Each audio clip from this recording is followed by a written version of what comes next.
And I believe that, I actually am, I was born into a Catholic family. I'm very Christian in my beliefs, So I do actually believe this stuff to the full. Most videos say Mel Gibson shocked Hollywood by declaring, God is 100% real.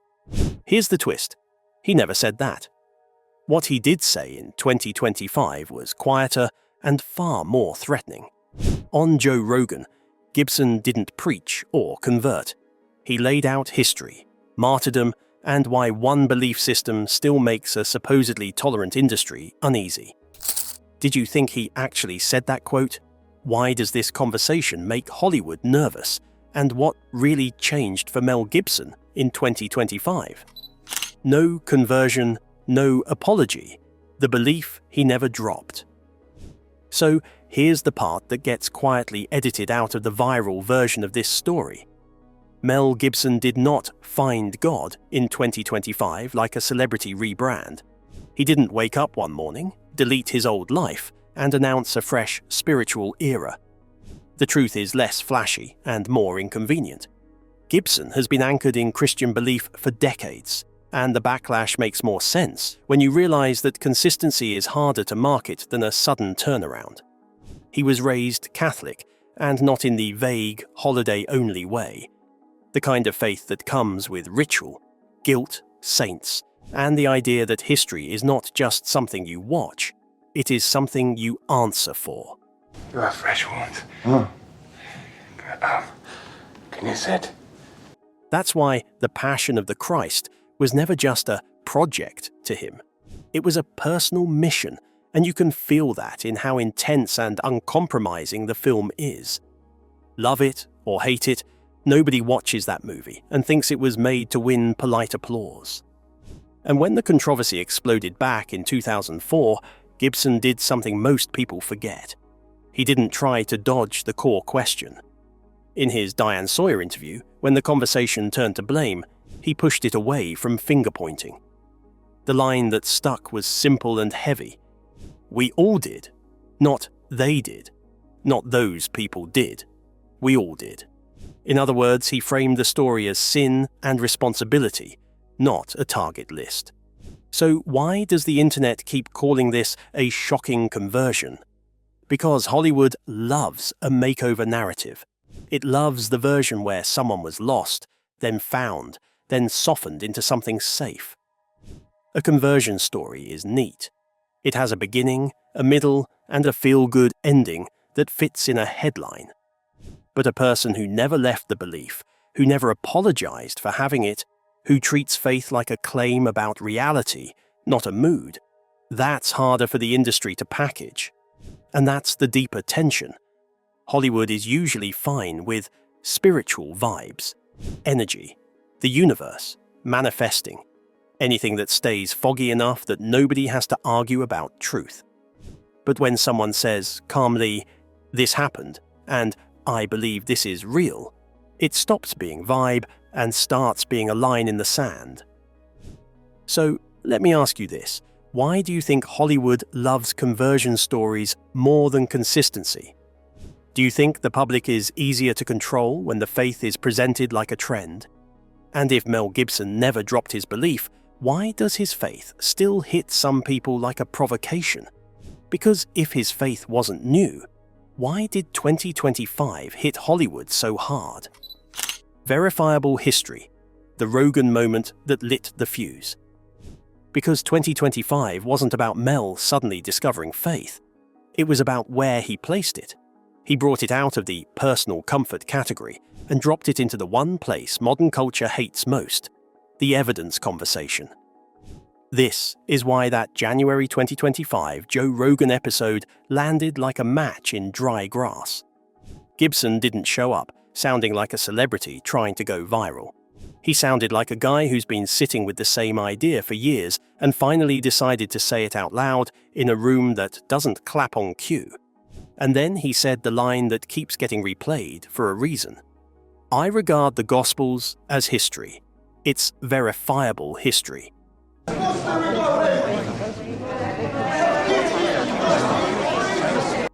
Notice what he did there. He didn't say, "This is my truth." He didn't say, "This is what I feel."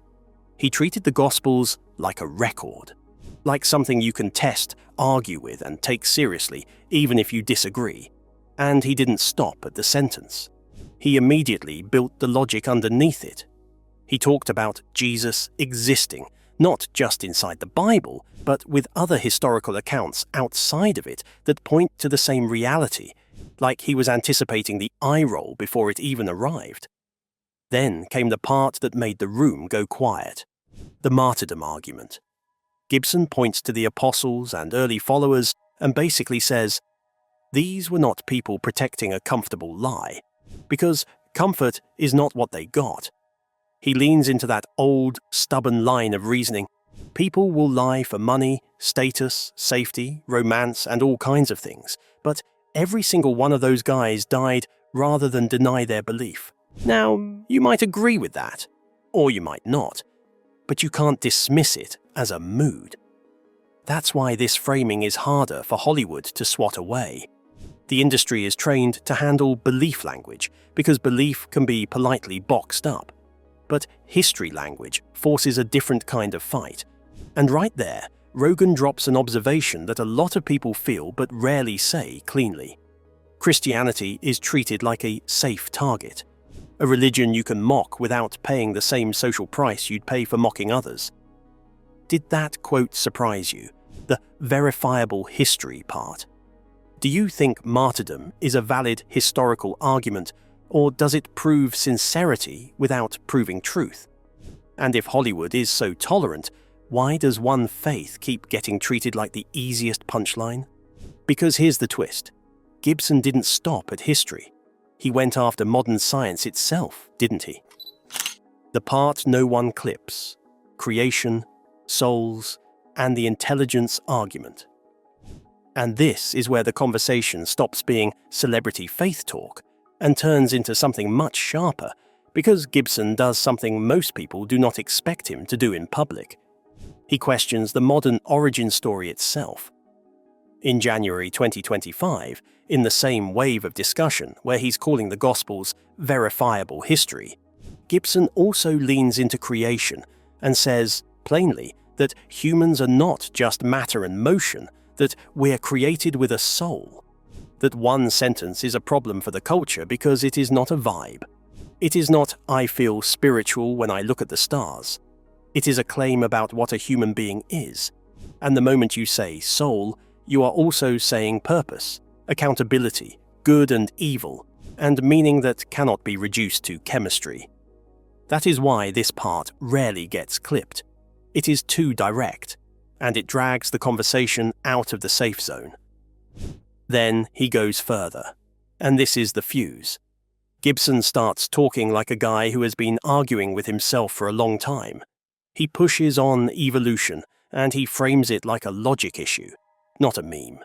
He starts pointing to the way the universe behaves, the idea that order, complexity, and information feel like fingerprints of intelligence, not just accidental leftovers.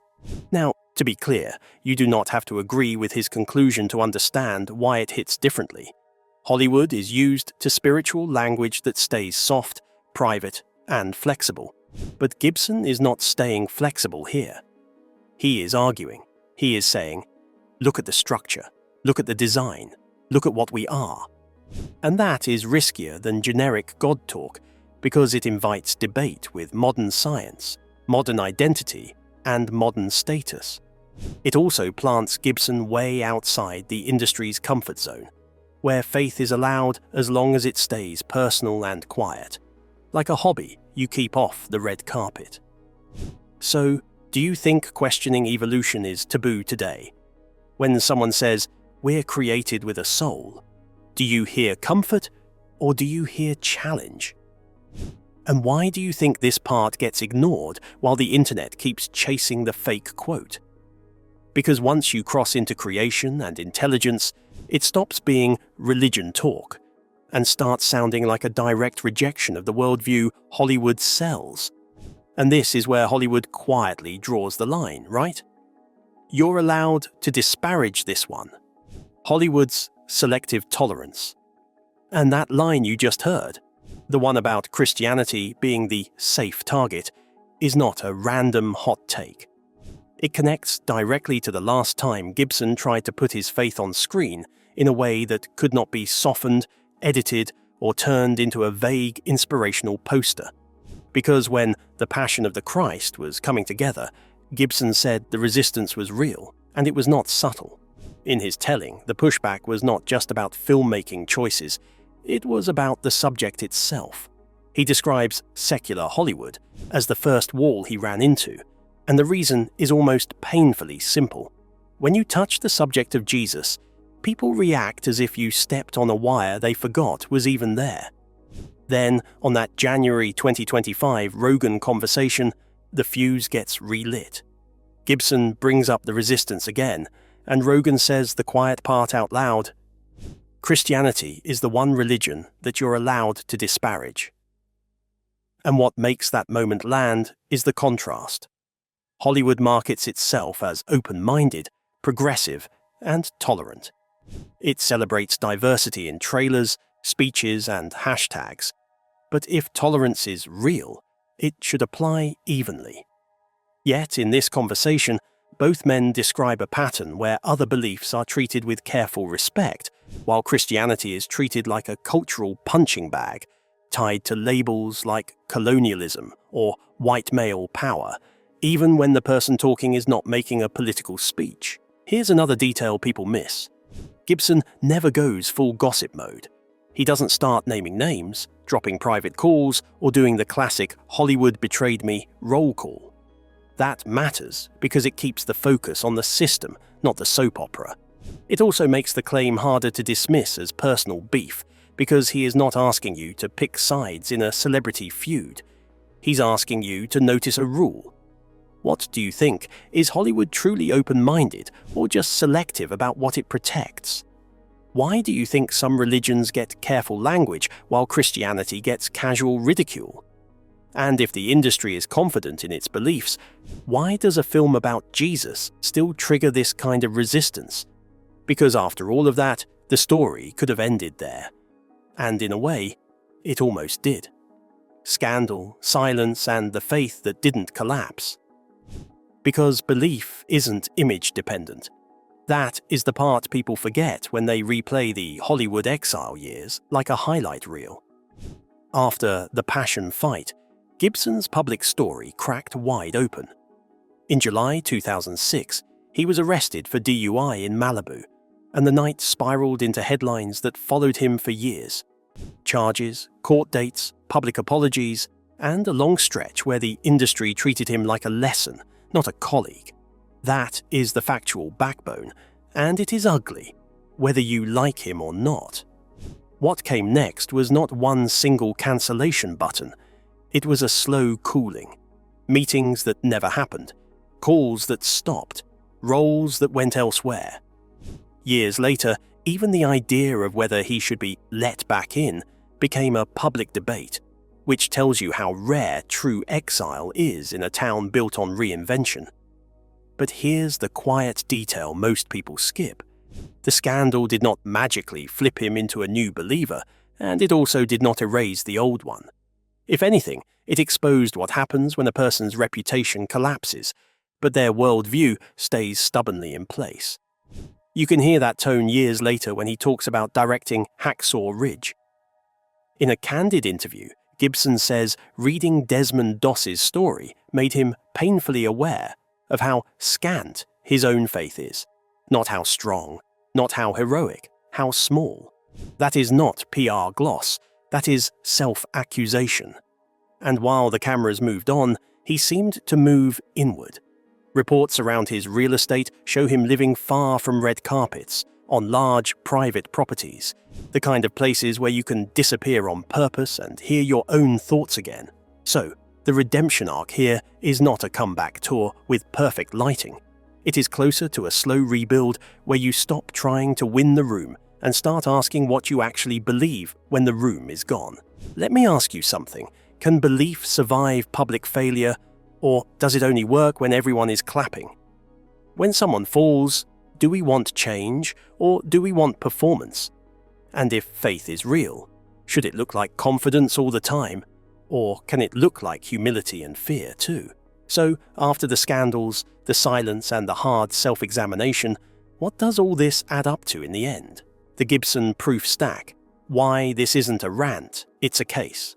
By this point, calling this starts to feel like a shortcut people use when they don't want to engage with what's actually being said. Because Mel Gibson does not show up sounding like someone throwing religious slogans into the air and hoping they land. He shows up like someone who expects resistance and prepares for it. Carefully, deliberately, almost like he's been challenged before. And what he brings is not a vibe, it's a structure. The first layer is history, and this is where people often get uncomfortable fast. Gibson does not treat the Gospels like symbolic poetry or spiritual self-help. On Rogan, he makes a sharper claim. He says he regards the Gospels as history, as verifiable history. That phrase matters. It moves the conversation out of the feelings category and into the evidence category. It's no longer, "this helps me cope." It becomes, "this happened." You can disagree, but you can't pretend the claim is unclear. He's essentially saying, don't take my word for it, test it, argue with it, check the sources. Then he adds witnesses, which is where the tone shifts from academic to human. Gibson points to the earliest Christians and asks a simple, uncomfortable question. If this were all a lie, if it was knowingly fake, why would people accept suffering, persecution, and death for it? He brings up that old line, nobody dies for a lie, not because it sounds dramatic, but because it forces consistency. People lie all the time. They exaggerate. They bend the truth. But knowingly choosing pain for something you know is false is rare. You may not accept the conclusion, but you understand the logic. And that's the point. He's not preaching. He is reasoning. Then comes design. And this is where the proof stack starts to feel heavier. Because design is not meant to be comforting language. It's meant to challenge assumptions. Gibson talks about order, intelligence, and structure in the universe, and he does it without softening it into metaphor. His argument is basically this. Look at how precise reality is. Look at life. Look at consciousness. Then ask yourself whether randomness alone really explains all of it. He's not offering a peaceful feeling. He's offering a question that refuses to stay abstract. And then there's the final layer, the one people often ignore because it's inconvenient. Backlash. Because Gibson is not making these arguments from a safe distance. His career itself becomes part of the evidence. When faith stays private, symbolic, or politely vague, it's tolerated. When it becomes public, specific, and confident, it gets audited. When it starts sounding like a claim instead of a preference, it gets punished. Gibson's history in Hollywood becomes a living case study of that pattern. He doesn't need to dramatize it. The timeline speaks for itself. That's why the reaction matters. People don't panic because someone says, God is real. Plenty of celebrities say that in passing. People panic when belief starts behaving like evidence. When it asks questions instead of asking for applause. When it refuses to stay in the emotional corner it's been assigned. This is why the proof stack works as a concept. History gives it a foundation. Witness gives it human weight. Design gives it intellectual pressure. Backlash gives it social proof. Each layer reinforces the others, and together they force a response. And a response is always riskier than an eye roll. So let me ask you directly. Which part of the proof stack feels strongest to you? Is it the historical claim, or does that cross a line?